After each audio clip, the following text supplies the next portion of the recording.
ఏది ఏమైనా అధ్యక్ష, మేము ఈ రోజుకి దాదాపుగా డిసెంబర్ 7 నుంచి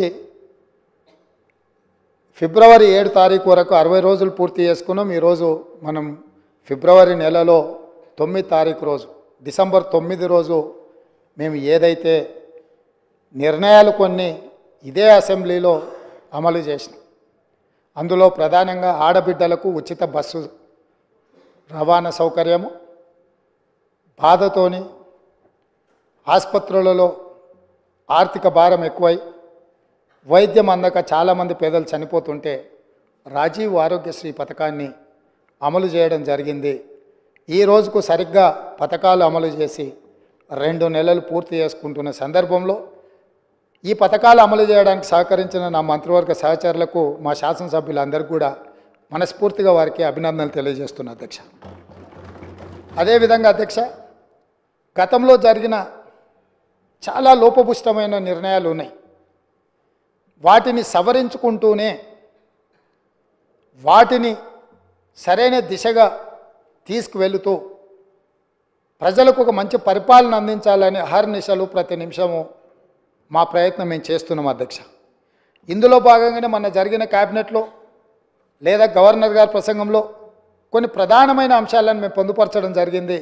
నేను చూసిన డాక్టర్ పల్లా రాజేశ్వరరెడ్డి గారు మాట్లాడేటప్పుడు ప్రభుత్వం తీసుకున్న కొన్ని మంచి పనులను వారు అభినందిస్తారేమో అని, అదేవిధంగా ప్రభుత్వం తీసుకుంటున్న నిర్ణయాలలో ఏమైనా ఒకవేళ వాళ్ళ దృష్టిలో సవరించుకోవాల్సిన సూచనలు ఏమైనా ఉంటే వారు సూచన చేస్తారేమో అని నేను ఆసక్తిగా విన్నా అధ్యక్ష. కానీ వారు ఆ దిశగా మాట్లాడుతున్నట్టుగా లేదు. వాళ్ళ నాయకుడిని ఒప్పించడానికో మెప్పించడానికో మా మీద దాడి చేసినట్టుగానే వారు మాట్లాడుతున్నారు. పర్వాలేదు, వారు అదే వాళ్ళ విధానం అయితే ప్రజలు గమనిస్తూనే ఉన్నారు అధ్యక్ష. అందుకే అధ్యక్ష, ఈ సందర్భంగా మీ ద్వారా 4 కోట్ల తెలంగాణ ప్రజల ముందు కొన్ని అంశాలను నేను ప్రస్తావించదలుచుకున్నా. మా మంత్రివర్గంలో తీసుకున్న నిర్ణయాల మీద ప్రధానంగా తెలంగాణ ఉద్యమం సందర్భంగా ఏ వీధుల్లో చూసినా, ఏ వాహనం చూసినా, చాలామంది ఉద్యమకారుల గుండెల మీద కూడా టీజీ అని పచ్చబొట్టు పొడిపించుకున్న సందర్భాలు, ఉదంతాలు మనం చాలా చూసినాం. బండ్ల మీద రాసుకోవడమే కాదు, ఆనాడు ఏపీ అని ఉంటే ఏపీ వద్దు, టీజీ ఉండాలి, టీజీ కావాలి అని బండ్ల మీద టీజీ రాసుకోవడమే కాదు, గుండెల మీద కూడా పచ్చ పొడిపించుకున్న సందర్భాలు, తమ రక్తాన్ని చిందించి ఆ రక్తంతో గోడల మీద రాతలు రాసిన యువకులు టీజీ అని రాసుకున్నారు అధ్యక్ష. కేంద్ర ప్రభుత్వం కూడా తెలంగాణ రాష్ట్రం ఏర్పడ్డ తర్వాత టీజీ అని వాళ్ళు నోటిఫై చేస్తే జూన్ 2, 2014 నాడు రాష్ట్రం ఏర్పడ్డ మొదటి రోజే ప్రమాణ స్వీకారం చేసిన ప్రభుత్వం టీజీ బదులు టీఎస్ అని చెప్పి వారి రాజకీయ పార్టీకి నకలుగా టీజీని టీఎస్గా మార్చి ఆనాటి ప్రభుత్వం నిర్ణయం తీసుకున్నది అధ్యక్ష.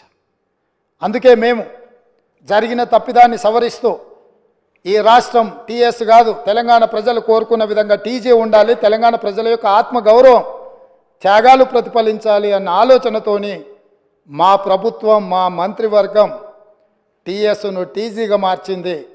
టీజీగా మార్చినందుకు స్వాగతిస్తారనుకున్న ఆ వైపు నుంచి ప్రభుత్వాన్ని అభినందిస్తారనుకున్న అధ్యక్ష. కానీ అది నిరాశన కలిగించింది. అయినా మేమేం అధైర్యపడాలన్న ఆలోచనలో లేము, మేము ముందుకు వెళ్తాం అధ్యక్ష.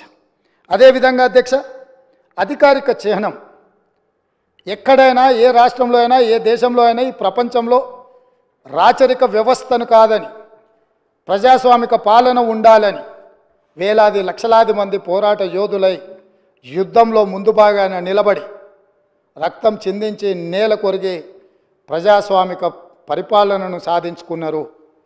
ఆ కోవలో భాగంగానే తెలంగాణ రాష్ట్రం నిజాంలకు, రజాకర్లకు వ్యతిరేకంగా నిటారుగా నిలబడి కొట్లాడి విముక్తి పొందినరు.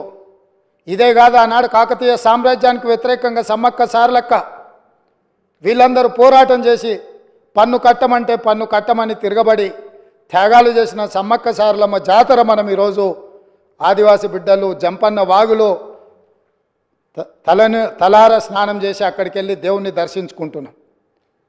అలాంటి త్యాగాల పునాదుల మీద ఏర్పడ్డ ఈ తెలంగాణ రాష్ట్రం పోరాటాలతో ఏర్పడ్డ ఈ తెలంగాణ రాష్ట్రంలో రాష్ట్ర అధికారిక చిహ్నంలో ఒక పక్కన చార్మినార్, ఇంకొక పక్కన కాకతీయుల ఆనవాళ్ళు ఉన్నాయంటే రాచరిక పోకడులు ఏ విధంగా ఉన్నాయి, పాలకుల యొక్క ఆలోచన ప్రజాస్వామ్యానికి వ్యతిరేకంగా రాచరిక పోకడలతో రాష్ట్ర అధికారిక చిహ్నంలో రాచదర్పాలు ఉట్టిపడుతుంటే ఇంకా కూడా మనము గులాములుగా వెట్టి చాకిరి చేస్తూ బ్రతకాల్సిందేనా అన్న ఆలోచనతోటి మా మంత్రివర్గం అంతా ఆలోచన చేసి రాచరిక పోకడలు, రాచరికపు ఆనవాళ్ళు ఉండడానికి వీల్లేదు.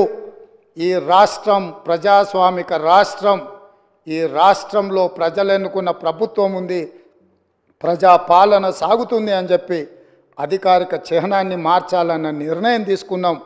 ఆ నిర్ణయాన్నైనా వాళ్ళు స్వాగతిస్తారేమని చూసినాం అధ్యక్ష. గవర్నర్ గారి ప్రసంగంలో ఈ అంశాలన్నీ కూడా ప్రస్తావించిన ఎక్కడ కూడా వాళ్ళ యొక్క సానుకూలత ఈ విషయంలో కనిపించలేదు అధ్యక్ష. అదేవిధంగా అధ్యక్ష, మనమందరం తెలంగాణ బిడ్డలం. దళితులు, గిరిజనులు, బలహీన వర్గాలు, తండాలలో, గూడెలలో, ఆదివాసీలు, అడవి బిడ్డలు